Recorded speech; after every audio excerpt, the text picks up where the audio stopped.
So today we're going to talk about vocabulary, and I have a recommended reading for you guys if you're really interested in literacy for deaf and hard of hearing students. This book is a pretty easy read, and it covers kind of the gamut from young children up to adolescent readers, and it goes over each part of reading. So you can learn about kind of the current state. The book is being rewritten right now because it's almost 10 years old. So there'll be a newer version out soon, but it's a good place to start if you just want an easy read and learn about different strategies for different parts of reading and the subskills, or just kind of the current state of research in reading for deaf and hard of hearing students. It does cover writing as well, but I feel like it's probably more in depth about reading itself. So reading has subskills, of course, and these are the subskills for older readers. It changes from the time that they are younger to the time that they come to us. So what's really different is that phonological skill, all the phonological awareness skills, those skills plateau around 3rd and 4th grade, and they don't really help as much towards reading, because if you're learning to read on a typical trajectory, then your phonological processing skills are going to kind of become less important, and those morphology or word part skills, which is part of word study that you'll see there on that pie, become more important. So that's why it might look different to you than maybe a literacy graphic that you've seen in the past. Also, you'll see here the one piece of literacy or reading that we often leave out, which is motivation. It's left out for one basic reason. We don't know how to measure it. And on top of that, we don't know if it's something that can be taught. So because of that, most of the time people don't talk about motivation, because maybe that's something that we don't have any control over as teachers. So today what we're going to talk about is vocabulary, that one little gray piece there. Vocabulary kind of has two definitions, or two ways that you can interpret what vocabulary means. And we're going to really talk about that first definition of meaning of the words while you're reading. So while a student's reading, they come to a word that they see, and do they know the meaning of that word? Another piece of vocabulary is really tied to decoding. It's more of that sound out portion of vocabulary. So often something that our students can't take advantage of as easily as a typical hearing child, because if they are sounding out a word, they may have never heard that word, or they don't hear it the way that other children hear it. And so it's not really the most helpful way for them to learn vocabulary, but it is a different route. But today we're really going to focus on that meaning piece and making meaning.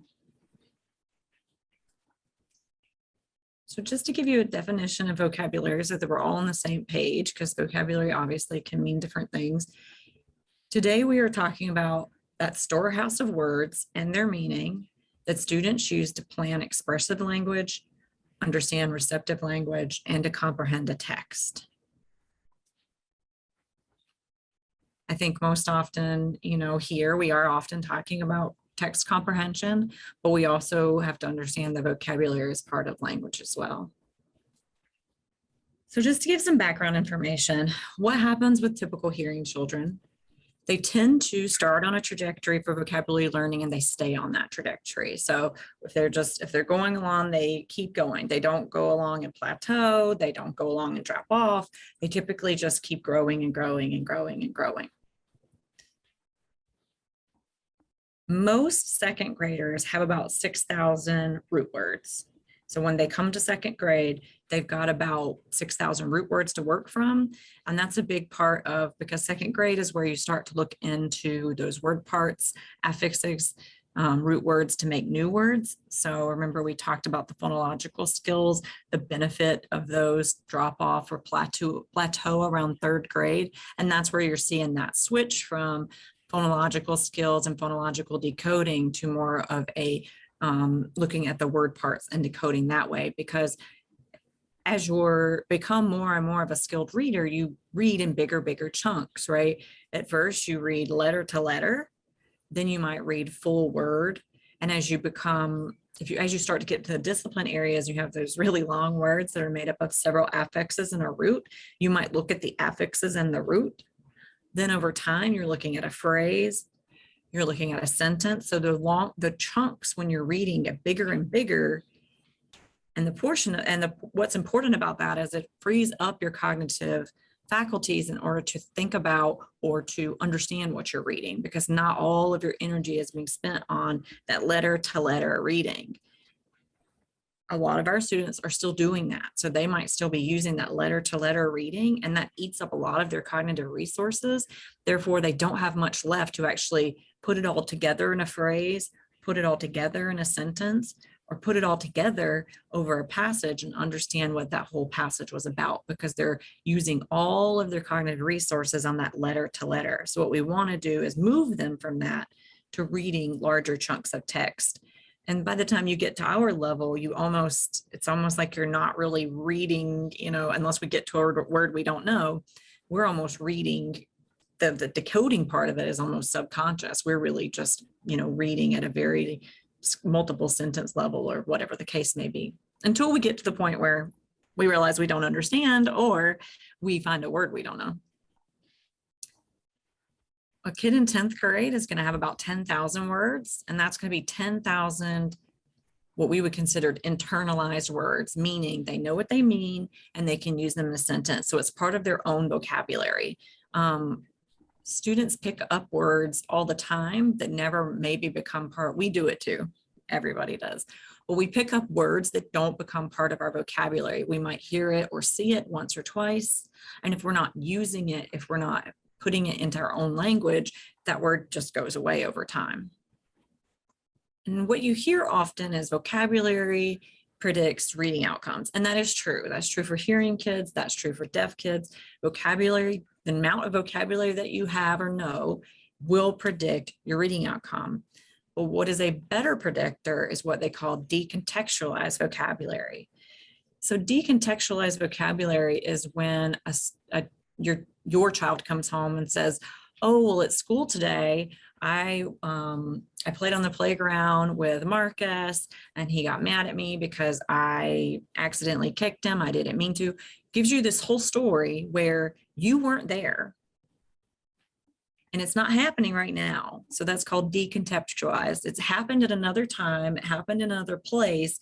And your child held that information, brought it home, and started to tell you about it. That's huge, because the two of you don't have a shared understanding at that moment because you didn't see it happen. You weren't there. So your child is telling you this, or your child might tell you about something they've read, or a student in your class might tell you about something that happened in the dorm over the weekend. All of that is decontextualized vocabulary. And that is the most significant and accurate predictor of reading, because it's actually being able to take something in and bring it to someone else or another space or another time and tell that person about it. And that can be really difficult. I'm sure you've seen potentially in your classroom where a student's trying to tell you about something that happened over the weekend or potentially last year. And it's really hard for you to tell, is that happening? Did that just happen yesterday? Did that happen 2 years ago? Is this a friend of yours you're talking about? Is this a brother you're talking about? All of that decontextualized language that doesn't make a lot of sense sometimes because our students may not give us enough information or not enough labels. That piece is really, really critical to reading outcomes. And it's also a big part of just language in general. I mean, we do this all the time, right? We tell stories all the time.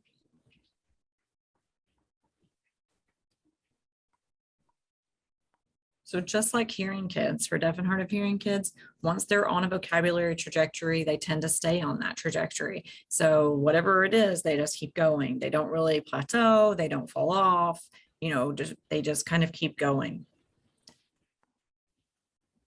Before school starts, so in the early years, deaf and hard of hearing kids can have 1/5 the vocabulary of a typical hearing child. And that's really concerning because that gap doesn't seem to close. And I'll show you a study that looked at that. We don't seem to be able to, it seems to widen and we don't seem to be able to close that gap. Why is this happening? We know that our students can get limited input for different reasons. It could be that they have, hearing technology, but it's not giving them full access to spoken language. Therefore, they're catching some things, but not others. It could be that they should be accessing sign language and they're not getting that in all of their settings or any of their settings potentially. It could be that there is a disability there that, maybe is creating a more challenging condition in order to learn from the input that's coming in. So if you have a limited input, if what you're getting is limited, then obviously what you're learning is going to be different. We know that a lot of our kids suffer from or have poor parental communication. That's not a surprise to anybody, I don't think. But there also is even if their parents do sign, there has to be, that attention to the sign language. So potentially a child who, especially it could happen when you have maybe their parents are deaf, but their parents were hearing, so grandparents are hearing and maybe weren't aware of appropriate attention getting strategies for young children. So then the deaf parents, even if they sign, if they don't use those appropriate attention getting strategies, you're going to see that have a similar effect. And then also that inability to overhear conversations. So just the amount of vocabulary that's coming in from the environment is going to have an effect on vocabulary learning. So that's a big part of, I know, all of a sudden the name is escaping me, I'm sorry. Mindy Hopper's work with incidental learning, that's a big piece of that. All of those words that our kids are just hearing, kids are hearing over and over and over again, and eventually just from hearing them over and over and over again in different examples of language or sentences, they can learn what that word means. But our children who are deaf and hard of hearing may not get the same number of opportunities. And then just like hearing kids, their vocabulary is a predictor, and that predictor remains. So even young deaf children, if you look at their vocabulary, it's a predictor of their reading. About middle school, same thing. College, same thing. And then we see for many populations, not just deaf and hard of hearing populations, but also for students with disabilities, there's what we call a fall off from that learning to read to reading to learn, which happens usually around the 3rd or 4th grade. So even with implants, even with technology in place, if a deaf and hard of hearing student, and the research is bearing this out, shows up at kindergarten, 1st grade with age equivalent reading or age equivalent language to their typical hearing peers, they might still experience this fall off in the 3rd or 4th grade, because you have to go from learning how to read to learning from what you read. And that's a big switch. What also happens is that up until about 3rd or 4th grade, you're reading a lot of stories and narrative and kind of, fairy tales and tall tales and all those things. Now, all of a sudden, 4th, 5th grade, you're going to start reading, kind of early elementary textbooks. So a lot of the nonfiction reading, the discipline-based reading starts in that age range. Another thing that happens, and this is why we see this effect also happen in children of deaf parents, is that the language of the home is very much the language of the classroom in kindergarten through 3rd, 4th grade, right? You're talking about similar topics. And then 5th, 6th, 7th, the language of the classroom, academic language, is not the language of the home anymore. We're not sitting at home talking about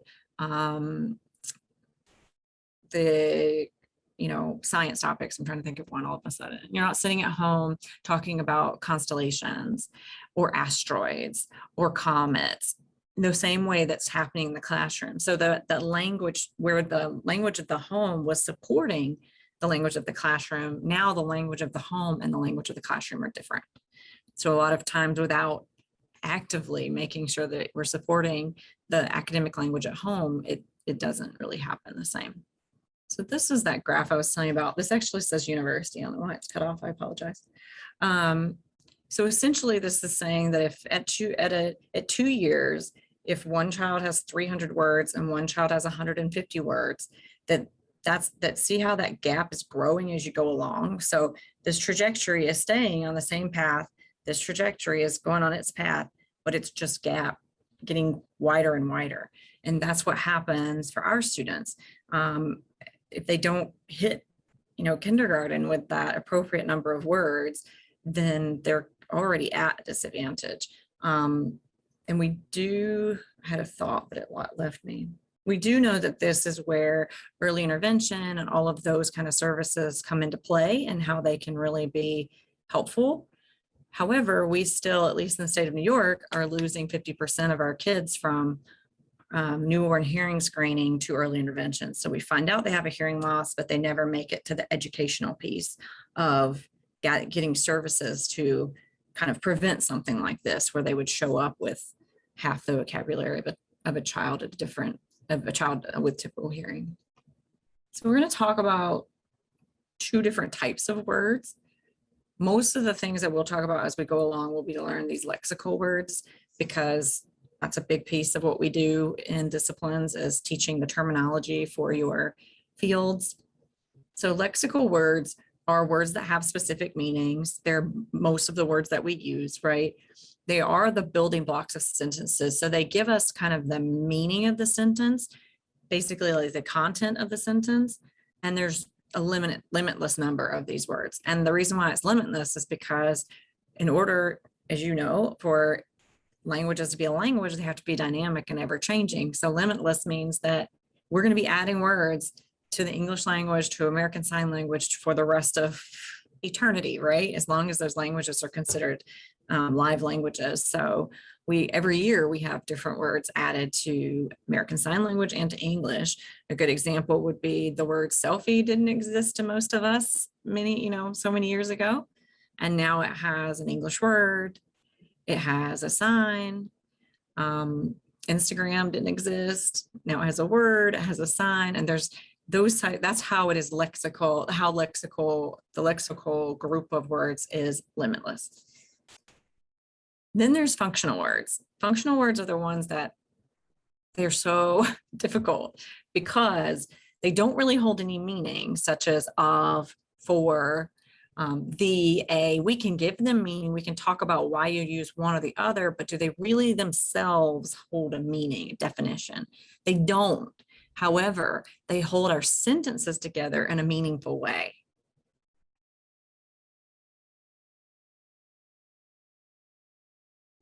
So when you're thinking about those lexical words that are in there giving you that content, you need the functional words to tell us how those content words relate to each other. That makes sense. And they typically are parts of grammar. So those, and we have to, as teachers, teach both of them. Now the lexical part, I think, is a bit easier, at least to me as a teacher of the deaf. Functional words are a bit harder because of that piece. A lot of them don't exist. They do exist in sign language. However, they may not actually be a lexical sign. It could be a non-manual marker, which we know a lot of our kids overlook. And so they're not as salient as, say, a printed word like the versus a.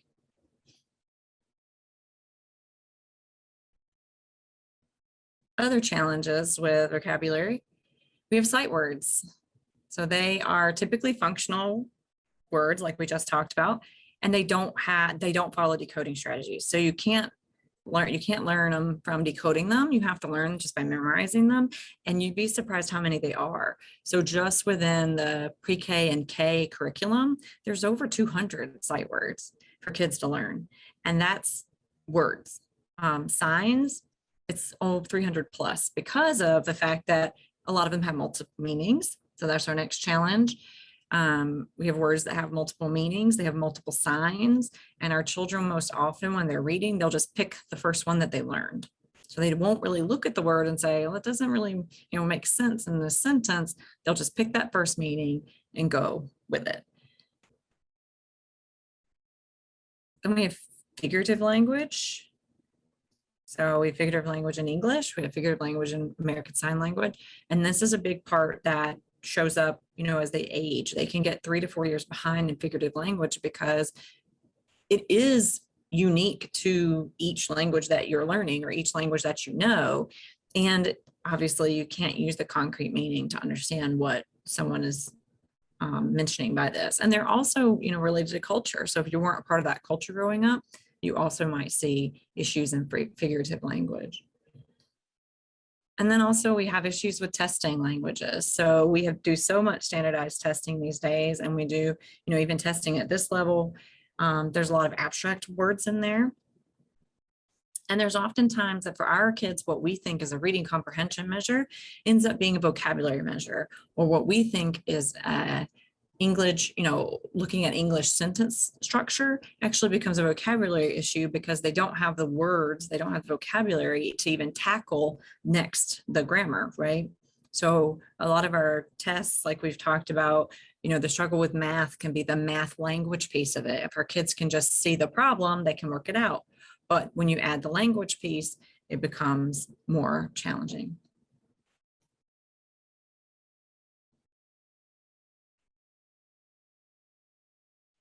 When we get to this age, so our college, incoming college freshmen and college students, we have content area reading vocabulary. So this presentation is about content area stuff, meaning content area, that term means things, words, or strategies that can go across a content, across different contents, meaning you could use this in math, you could use this in science, you could use this in engineering.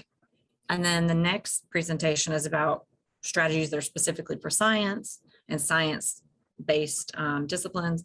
And then the third presentation is about strategies specific to math and math-based disciplines. So this one, that's where you hear discipline, right? That's the difference. Content area means general, kind of overall, and discipline means specific, the specific area. So in general, content area vocabulary is more difficult than what we call literary vocabulary, or the vocabulary of stories, which we all experience. And the biggest way that we can improve our students' comprehension of these content area readings is direct instruction on vocabulary. And we do know that even that has, limitations, because we can't teach them every word they need to know. But the more direct instruction that we do, the better off we are. And when you get to content area, words are often labels for concepts.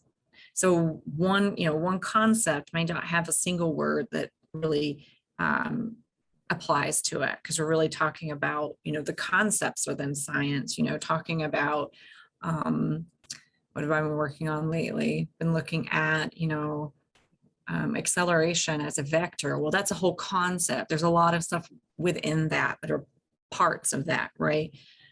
So that's where the concept starts to represent more than just that one word that we're giving the students.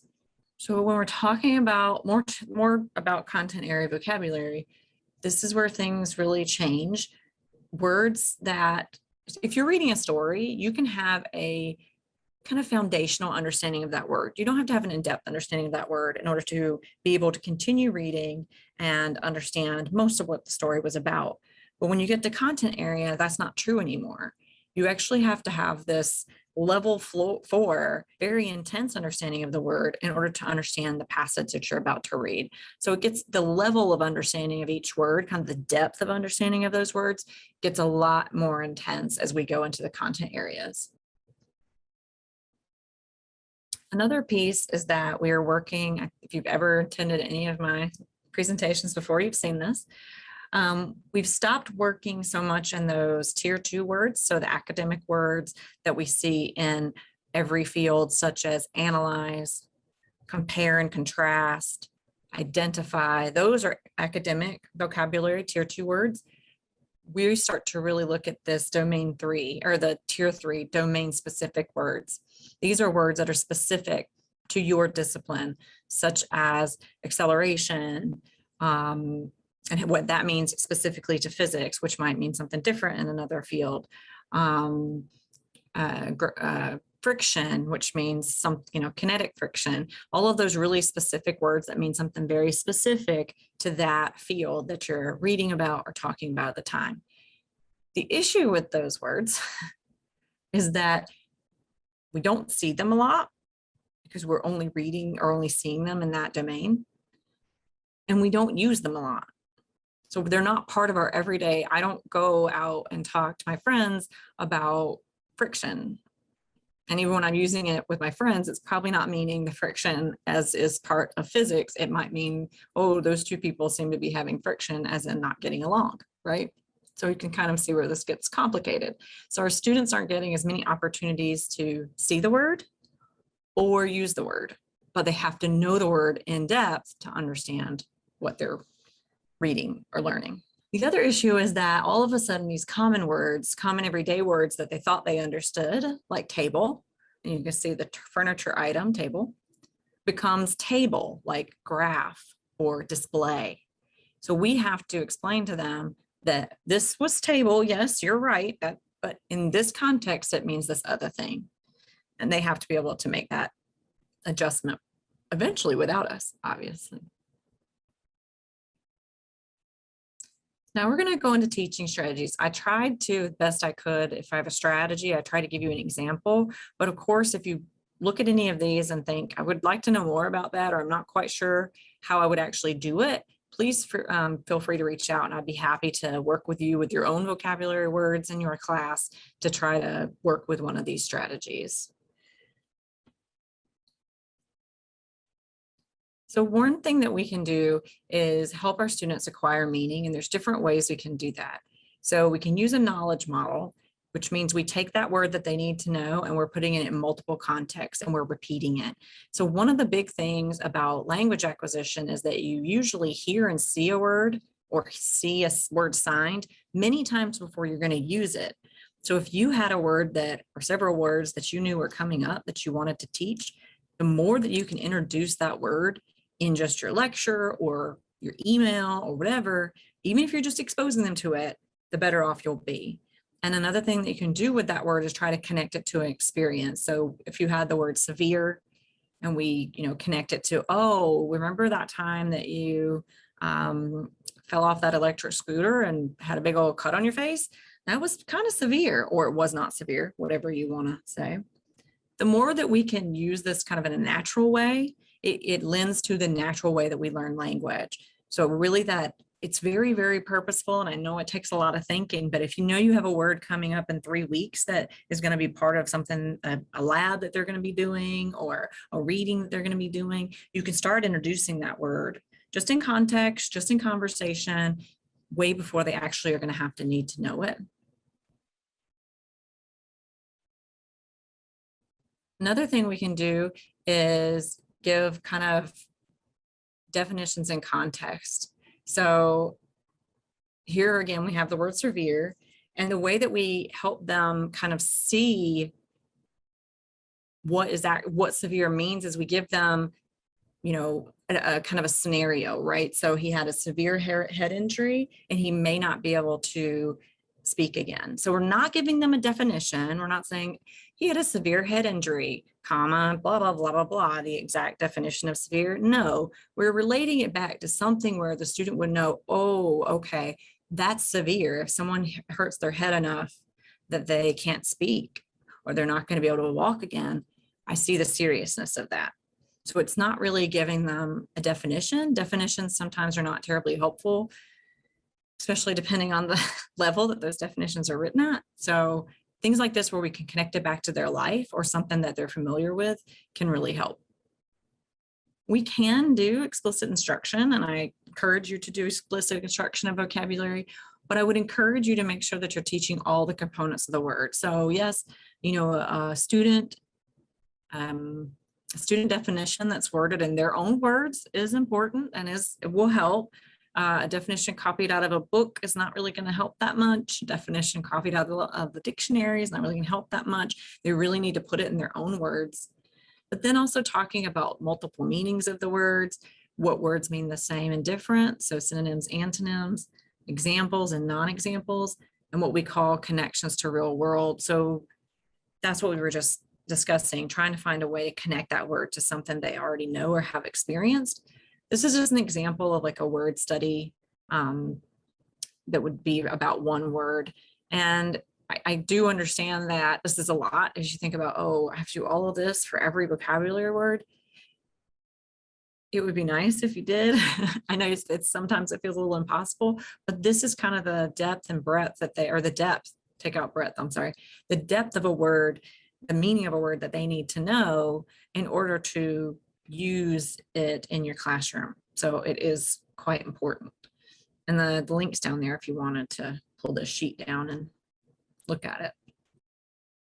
Again, with the tiers, you're most likely going to be teaching at that tier 3 level. So you're going to be teaching those content specific words, but understand that our students may also be struggling with those tier 2 words: synthesis, analyze, compare and contrast, identify. So those type words, our students still may not exactly know what they mean. So we also might need to be teaching a little bit at that level. And then there's even tier 1 words. There's everyday words that our students may not know. And so we have to be aware of all tiers. Now, sometimes you can use, a tier 1 to teach a tier 2 to teach a tier 1, or use, like, for example, you could say, this is probably for a younger child, but, the cat is furry.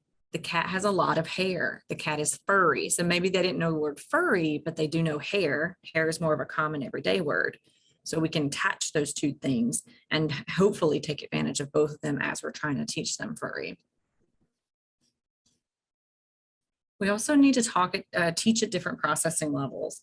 So we need to help them associate and connect a new word to something they already know. So the example we have here is, this is analog technology. Be showing, something and say, oh, well, this is analog technology. And you can say, oh, remember you told me the cameras were old school? Well, analog technology is old school. So kids might use that term. They have a concept for what it means. And then you can add the information of not processing numbers like a computer does. And that's, actually what analog means. So giving them that new word analog and connecting to something that they already know or something they previously said will help them connect the two things together. We also want to do a comprehension processing. So we want them to be able to categorize whatever they're learning in a new way, potentially. So for example, you could say we use the word bug to mean programming error. So that's in computer sciences, obviously, and then helping them categorize it. It's not an insect, so they can take that word bug and not go straight back to their picture in their head of an insect. When we're talking about computers, it means this other thing. So helping them know where to stick it. Where does it go in these categories that they have inside their head? Because that's one of the biggest things for our students, is sometimes the words go into the wrong category when their brain is organizing it. So then when they go to retrieve it, it's much harder to retrieve if you are looking in the wrong file cabinet, so to speak, in your brain. And I think we probably all know what this feels like when you pull a word and all of a sudden you're like, wait, I know that's not the meaning that I was trying to get, but we just went for the wrong meaning when our brain went to retrieve that word.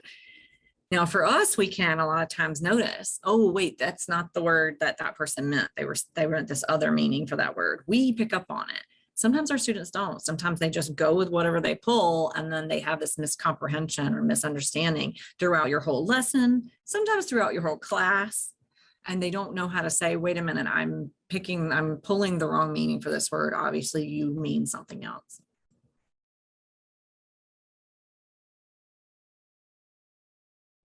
And then if we want to be sure that they get a new category for a word. So, saying, so we're here like Ethernet versus internet, you're right. So maybe we were talking about something, you're right. The Ethernet is like the internet, but it's a restricted network. So we're giving them a whole new category they have to think about. You have the internet, awesome, put that away. Now we're going to create this new thing about Ethernet, and we're going to talk about the things within that category. So we want to have all these levels of processing while we're doing something. And as you can see, none of this is like rote memorization. None of this is, writing a word 5 times as you probably did as a child. All of this is using language and going and having interactions with us as faculty, or the, people, the more knowledgeable other, as Vygotsky would put it, in the student's learning environment, whoever that is. One big thing is if we can relate vocabulary words back to the students' experiences, we can have those discussions about the multiple meanings. We also can provide multiple exposures. So if you've run a lab, with the students and they've already experienced it, going back and talking about it, relating back and forth to that lab or relating back and forth to that experience, really connecting that experience to the words can be a big part of them learning that vocabulary. And another thing that you can do is they call it elaborative reminiscing. So that's the concept of, so remember when we did this experiment, and then start to talk about the experiment, integrating the vocabulary. When I said this word, it was actually connected to this particular piece of lab equipment, or it was connected to this particular portion of the lab. That was what you saw was a chemical interaction, or whatever you're trying to get them to learn. So it's taking something that they've already experienced and reinforcing all of that with language. You can also, for young kids, a lot of times we do this, you can take pictures while they're doing the experience, and that helps. So you can bring up the picture of the lab and say, so when you were doing this, you know, this lab equipment was called this, you were integrating this safety skill. So you have kind of them pictured there doing the actual activity, and you can refer back to it. Obviously, this will grow language, not just vocabulary, but it is a vocabulary strategy. You also can pre-teach. This is a really common strategy that we see a lot of pre-teaching. You need to determine what words they might not know.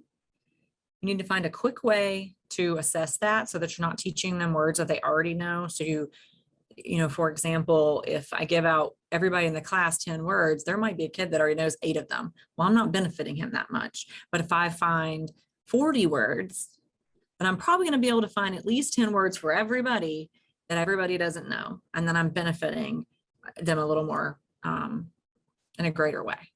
And they don't have to have the same words. You know, your students can have different words based on their levels. You can have different words based on what they seem interested. I mean, however you want to do it, but you can have different words for different kids. That's not a big deal. Then you want to teach those words, and then you want to assess. So you're going to keep, you know, a log of what they have learned along the way. One thing that's interesting is, you know, how long do they keep those words? So if you teach a word in the first week that they don't see again until the third week, are they going to be able to hold it to the third week? So it would be interesting to know. That's one thing that you can learn from things like this, is how long do they hold words? How long are the words still in their brain before maybe they swap it out for something else, or, you know, they just forget it? Because a lot of our kids, I think, do a lot of memorization for quick for vocabulary tests and things like that. If you can teach the words in a category, 10 words that are related to X, I don't know whatever you're teaching, that will help, because they kind of have a way to organize those words in their head. Or if you can teach them in relation to something they already know. So if you say you're going to teach heliograph, so helio, you know, meaning sun, are there other words with helio in it that you could use to teach, to, you know, kind of capitalize on that one affix or root and teach a family of words?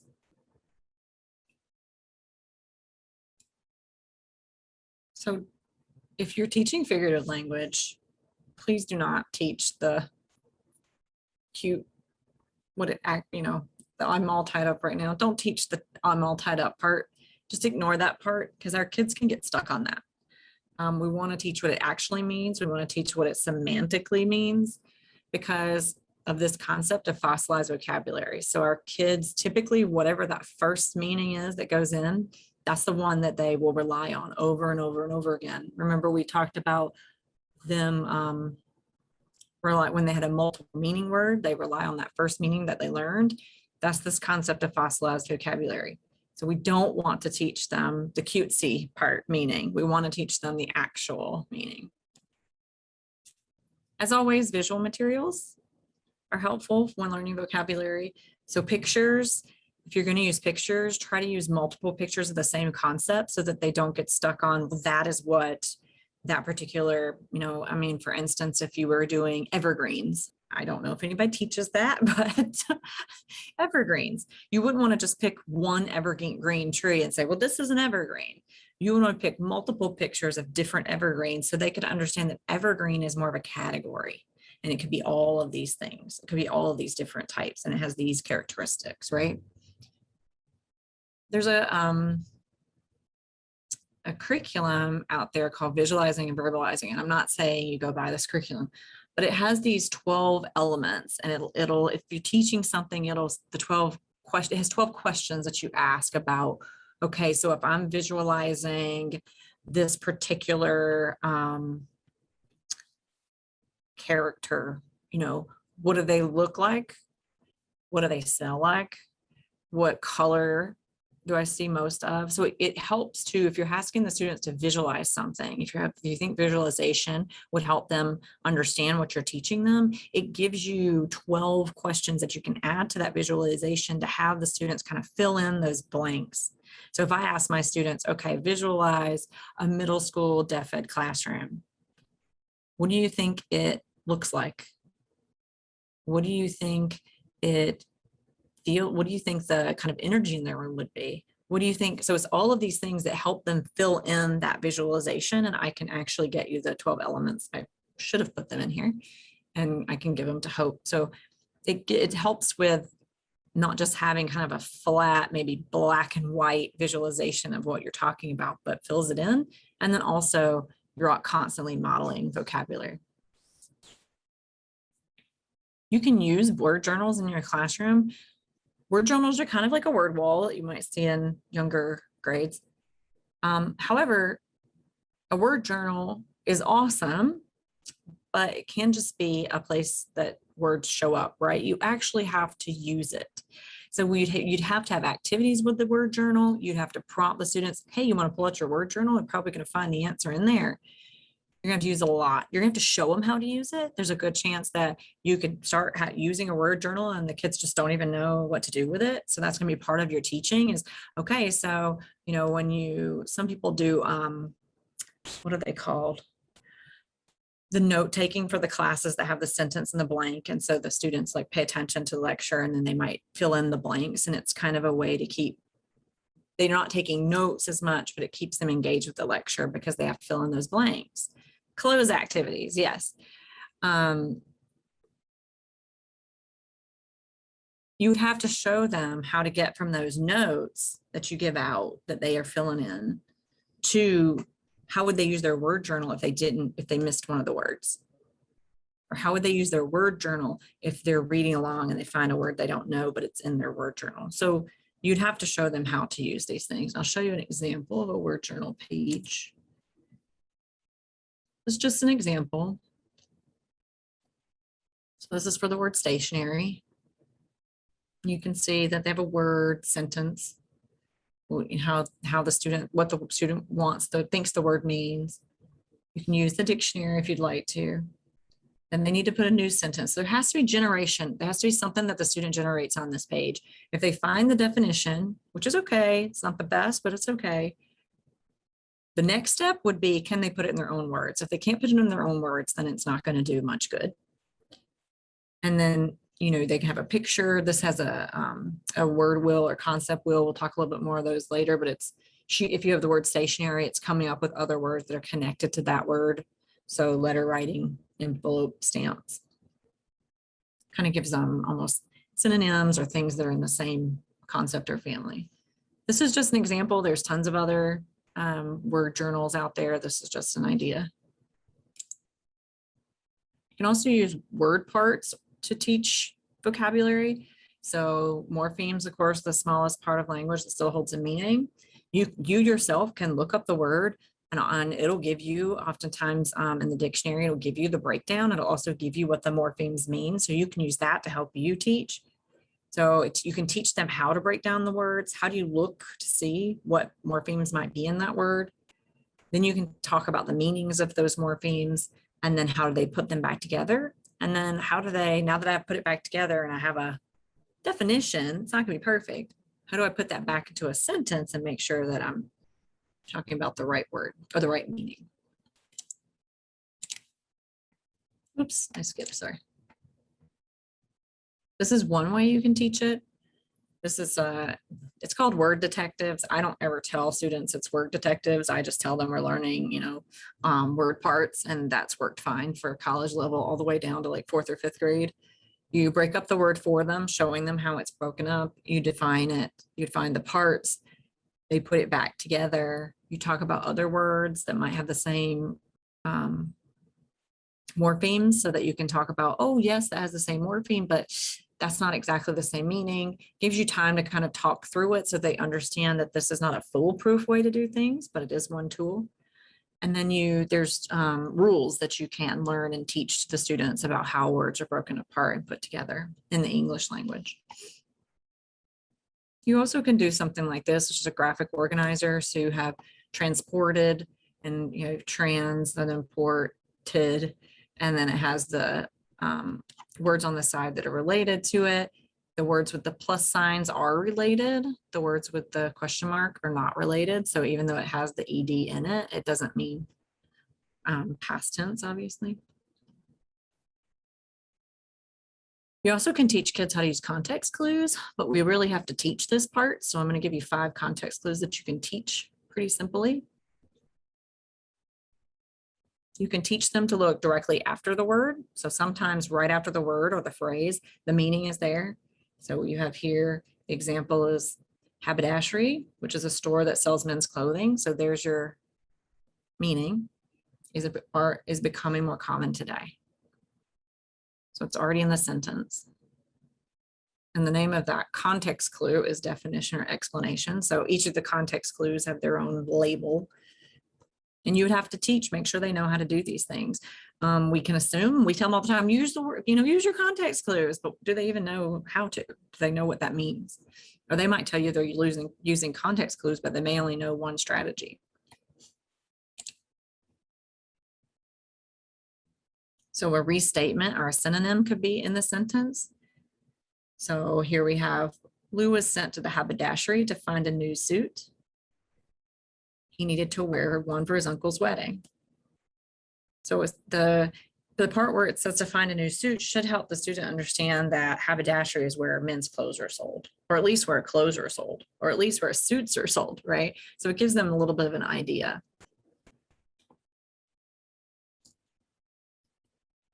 There's also antonyms or a contrast. So similar to the one before, but this one is an antonym. Lou, which is not similar. Why did I just say that? Anyway, Lou wanted to go to the haberdashery, but Anne wanted to shop at the boutique. So it gives you but. So now you know that boutique and haberdashery are probably opposites of each other. So if you have an idea of what a boutique is, it would give you an idea of what haberdashery is. Now understand, a lot of times our kids are going to be struggling at that vocabulary level. So we're going to need to make sure that, say, okay, well, do you know what a boutique is? See if they can explain it. And then say, well, what would be different than that? What would be the opposite piece? You also can have inference for general information. So a lot of times we'll say, look at the word, look at the sentence that it's in, look at the sentence behind it, look at the sentence in front of it. So they're going to have to read that whole section and kind of infer what the meaning is. So here, the inference is in that second sentence, right? He loved shopping for nice suits. So that's giving us an idea of what is sold at a haberdashery, which is mentioned in the first sentence. And the last one is punctuation. And this is probably the one our students are most familiar with because maybe it's the easiest one, is to look through the whole sentence. Are there commas? Are there parentheses? Are there dashes? Are there some sort of punctuation that might give you an idea that the word meaning is going to be within that punctuation or after that punctuation? Italics also is a part of that. So we can teach them to look for these in books. I would also recommend, especially if you're using textbooks, I've run into kids who still don't understand that bolded words or italicized words in their textbooks are actually vocabulary words for that textbook. I worked with a student who all they had to do for the teacher was they had the word on a page, and all they had to do is look through their textbook, and the words were defined in the margin. They were right there. But the kid had never, I said, well, wait, it's right here. See right there? The student never understood that it was defined right there in the margin, and that's what the teacher was looking for. So even though it wasn't the best vocabulary learning activity, because how much you're going to learn from copying a definition, it also was, our students were just at a disadvantage because they just didn't understand that the definition was right there. So that was kind of something like hit me. We need to really be sure they understand how their textbooks work, whether they're online or in print, and that they understand what those text features are within the textbook. That a lot of times a bolded word will be a vocabulary word or an important word. We can use visual graphic organizers. So these are some examples. The first one is just your typical word web with diet in the middle. The second one is called a Frayer model, F-R-A-Y-E-R, and it's used a lot in math. And it gives characteristics, definitions, examples, non-examples of the word in the middle. You see it more in math and sciences is where you'll see the Frayer model. But how do you use a visual organizer is more important than the actual visual organizer that you use. So as a teacher, you need to look at what they need to be reading and list the words that you think are important. Then take your words and put them in a hierarchy. So what words do I think are the most important for them to know, and down to least important? And then what do you think out of those words your students might know, might not know? Find an organizer that works for those words. So the last example was a word web. Not every word is going to be conducive to a word web, right? Some words are going to be more conducive to that Frayer model. Then use the graphic organizer with your students. So you're going to have to show them how to use it, because they might have an experience with tons of graphic organizers, but they have no idea like how you're really using them and what they're really for. So you're going to have to model over and over and over again how to use this graphic organizer. If I get to this word that I want to use a word web, then this is how I do that thing.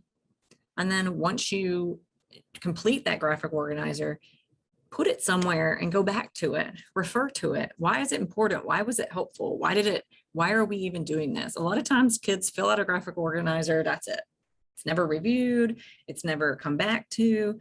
They don't know. So what's the point? We're kind of wasting their time. So if you get a new word, if they get a new word and you say, okay, here's 3 graphic organizers we've been using all semester, which one do you think would help you the most? And then they can work through, I think the Frayer model would help me the most. Okay, they get the Frayer model, they start working it out, but then, that's where the word journal comes into play. They could put that in their word journal. That word comes up again. You can say, well, I'm pretty sure that word's in your word journal, or let's look in our word journal first. And then it becomes part of a routine, and they start to understand how you use these tools to actually help you. Another thing you can do is called word exploration. So you can give students a word or two that let's say you're starting a lesson and you just give them 2 words from your lesson, and give them 5 minutes to write everything they know about that word. So tell them, don't worry about spelling, don't worry about grammar, punctuation, nothing. Just tell me everything you know about this word. And then have the students go around and tell each other what they know about that word. So it's kind of I wouldn't necessarily say it's the most low risk activity, because they are having to say, this is what I know about this word, and potentially I don't know as much as the person next to me. So that does make it a risk for our students in that way. However, it also is just kind of a free write. It's a free write, it's a free sign, however you want to do it. It's not really important what medium or modality. It's that they're really pulling forth everything they can think of to go with that topic, or to go with that vocabulary word. It's a good way to prime something if you're about to teach something new. So you're about to teach some new words related to that topic. You can kind of prime that. Here's an example. So you could say, write everything you know about natural selection. So they just write everything they know about it. You have 5 minutes just writing, brainstorming. They might come up with, even if they just write words around it. Darwin, they don't have to write complete thoughts, just whatever comes to their head. And then they share it with each other. So then they're learning from each other, and they are kind of being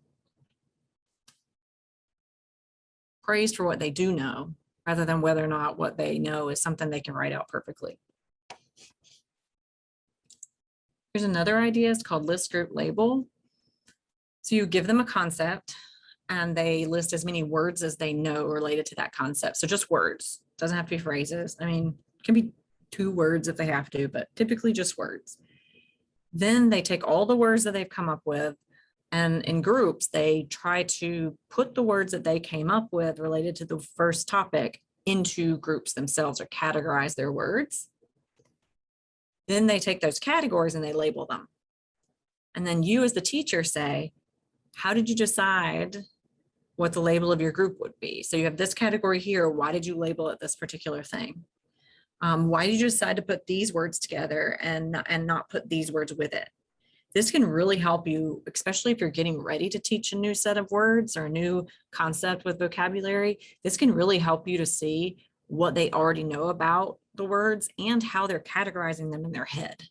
So they could be putting them together in a completely unorganized fashion, or they don't even know how to organize them. And that would show you a lot about how much you're going to have to help them categorize those words and put words that go together.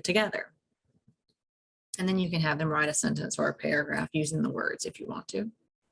I do this a lot of times with Post-it notes, have them write one word, Post-it note, Post-it note, Post-it note, and then they can move the Post-it notes around into the categories.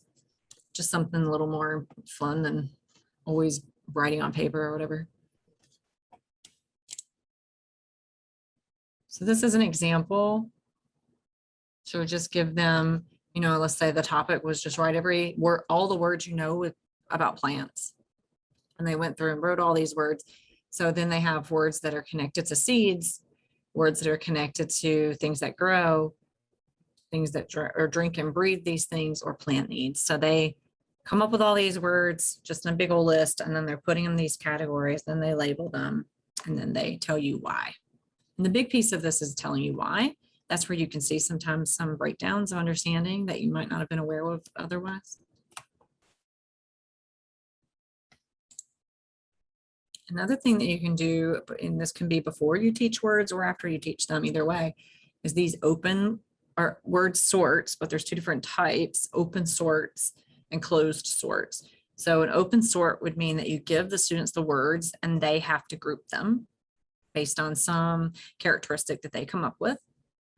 Or closed sort means you give them the group names and the words, and they have to figure out which word goes into which group. You can do this for different purposes. The biggest piece of this also would be to ask why. So why did you put these words together in this group and create a group with these words?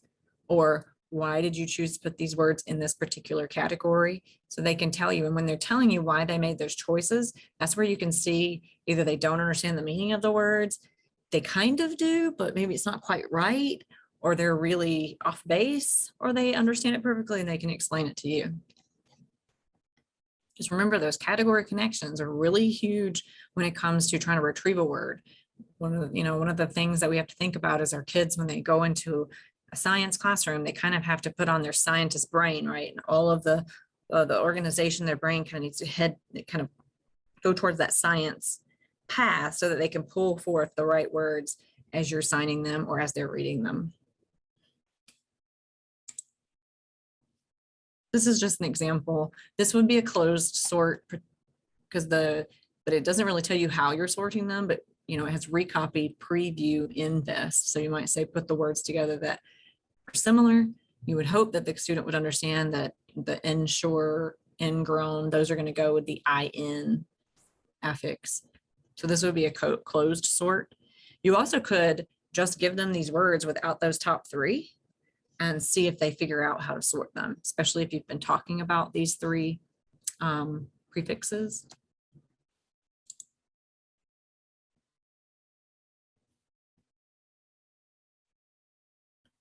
You also can do knowledge ratings. So this is before reading. You would have the students fill out a rating form about what they know about words. I'll show you a example. They're going to rate how much they know about that word, and then you're going to talk to them. So which of these words do you think are the hardest? Which ones do you think most of you already know or don't know? And you can also say, well, you said you know nothing about this word, so you've never seen this word before, you've never seen parts of this word before. Let me show you what that looks like. So you have on the side, you have all the words that you picked. And then you have, I know this word well, I've seen it or I've heard it, I have no clue what it means. So they can give you an idea of what they think. Now, understand there's a good chance that they might overestimate what they know about the word, right? So they might tell you, yeah, I know that word. And then upon further questioning, they don't know that word. But that's where the questioning piece comes in. And then you say, oh, okay, so you thought tragedy meant this, but it actually means this. So maybe you need to move that down to you've seen it and heard it, but you're not quite sure what it means. Helping them understand where their level of knowledge is and how they can kind of self-evaluate. But we would assume with deaf or hearing kids that they're going to overestimate this piece. They're going to think they know more than they do. It's very common. Closed passages, these are going to look real familiar when I show them to you. You can choose an important part of text, or you can find some that are already made. And you take out the words, most of the time you're going to take out the vocabulary words, right? And then they're going to put the vocabulary words back in. You can use it before they read to help them kind of build knowledge, or you can use it after they read to reinforce that knowledge. And I'll just show you an example. So if you're talking about prophets, so you have your word list here, the graph that they're reading, and then they're going in and putting in based on what these words mean. If you'd like to create your own, here are the directions. If you're looking at specifically at vocabulary, you're going to want to obviously pull out the vocabulary words, but there are directions such as how long it should be, where the word, if you pull it out, it might be more confusing.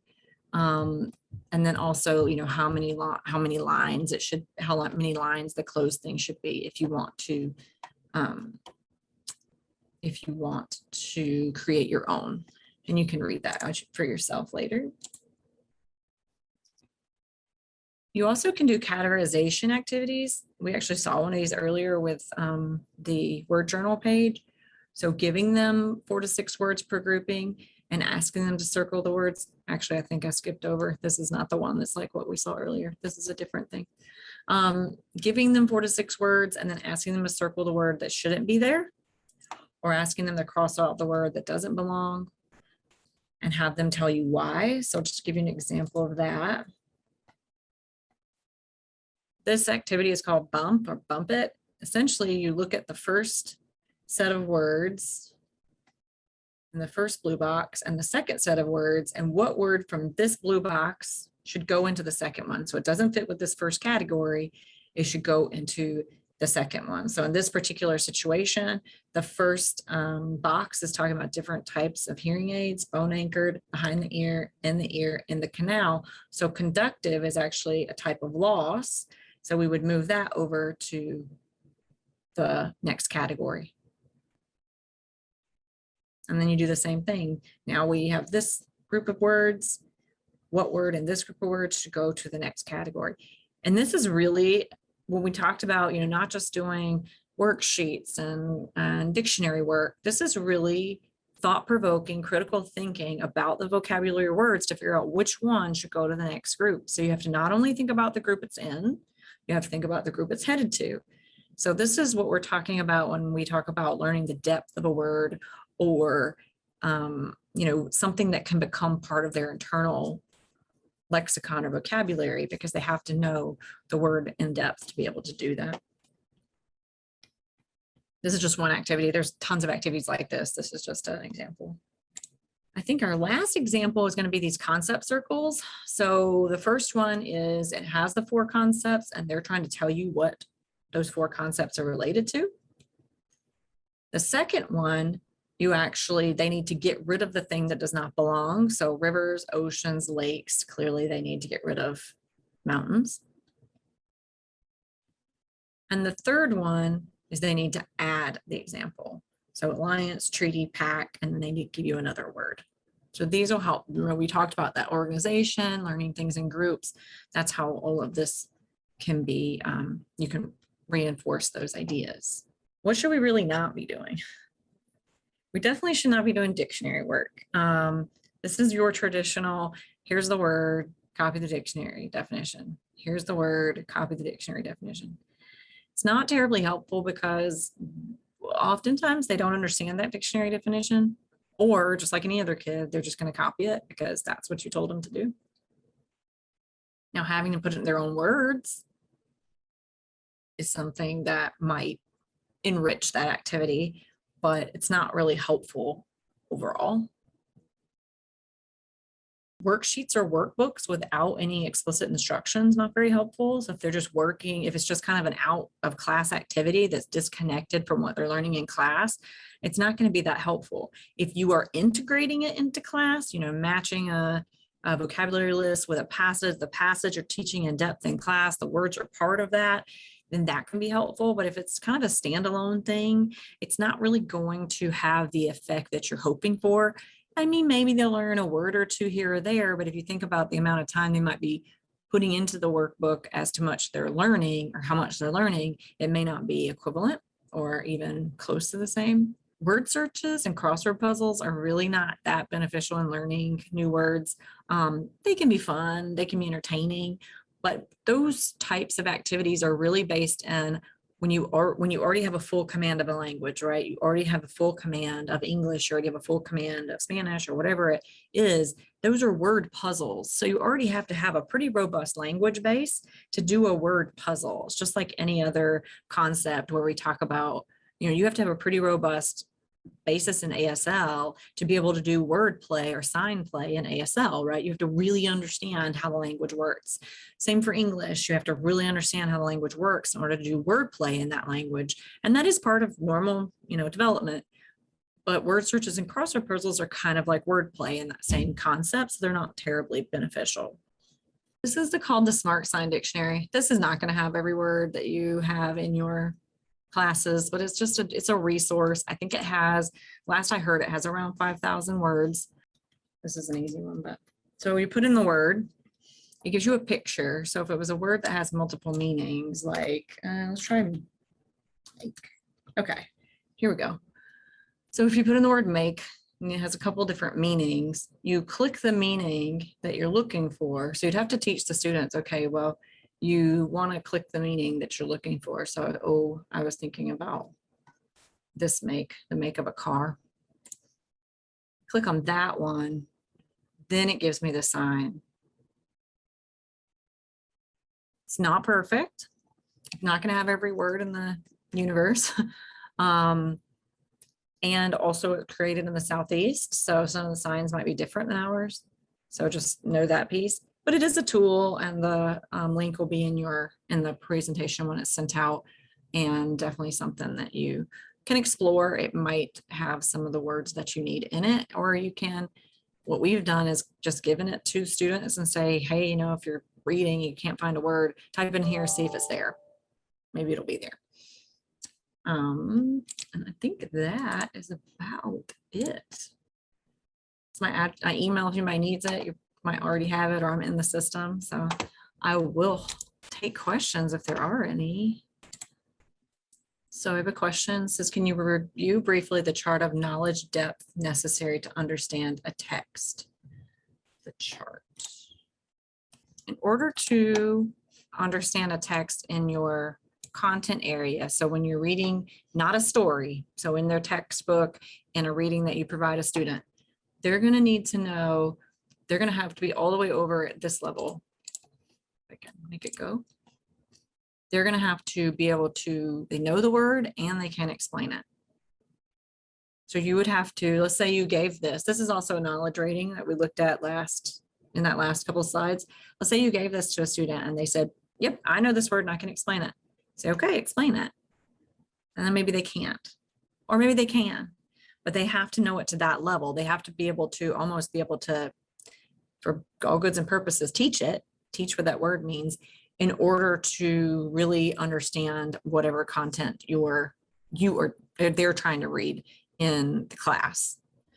So they can't just have this kind of surface understanding of the word.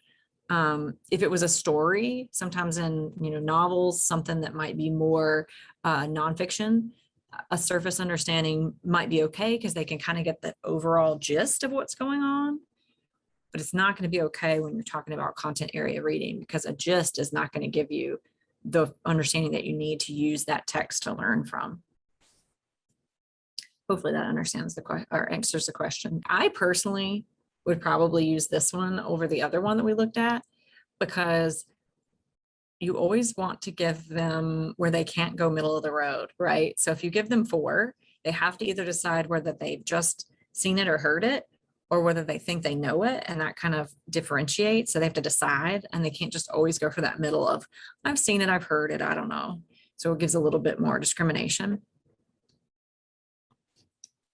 It's a good question. Thank you, interpreters. Thank you, captionists. Much appreciated. Everybody have a good afternoon, and I'll see you again on November 15th.